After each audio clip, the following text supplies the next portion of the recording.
Programme حالات حاضرہ Frankfurt سے علی کے ساتھ۔ السلام علیکم۔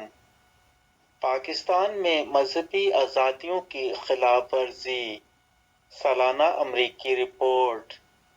فرینکفرٹ۔ پاکستان، چین اور روس سمیت 10 ملکوں میں مذہبی آزادیوں کی خلاف ورزی، سالانہ امریکی رپورٹ۔ امریکی وزیر خارجہ اینتھونی بلنکن نے چین، روس اور 8 دیگر ملکوں کو آزادی مذہب کی خلاف ورزیوں میں ملوث قرار دیا ہے۔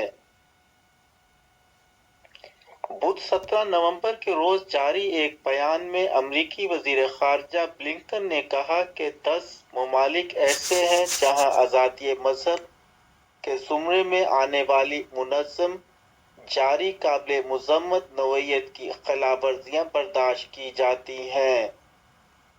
امریکی وزیر محکمہ خارجہ ہر سال اس طرح کے ملکوں کی فہرست تیار اور جاری کرتا ہے۔ رواں برس کی فہرست میں چین اور روس کے علاوہ شامل دیگر 8 ممالک میں میانمار، شمالی کوریا، سعودی عرب، ایران، ایریٹریا، تاجکستان، ترکمانستان اور پاکستان شامل ہیں۔ گزشتہ برس نائجیریا بھی اس فہرست میں شامل تھا، جس کا نام اس برس کی فہرست سے نکال دیا گیا ہے۔ بلنکن آئندہ ہفتے نائجیریا کا دورہ کرنے والے ہیں۔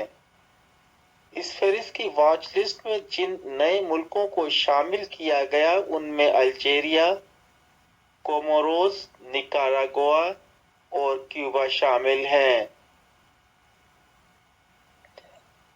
بتایا جاتا ہے کہ ان ملکوں میں آزادی مذہب کی نوعیت کی شدید خلاف ورزیاں ہوتی ہیں یا برداشت کی جاتی ہیں۔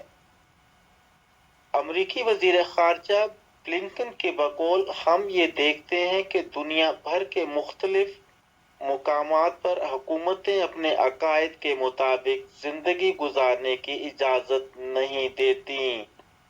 ایسے افراد کو ہراساں یا گرفتار کیا جاتا ہے، دھمکیاں دی جاتی، قید کیا جاتا یا افراد کو مار دیا جاتا ہے، محض اس بنا پر کہ ان کے عقائد مختلف ہیں۔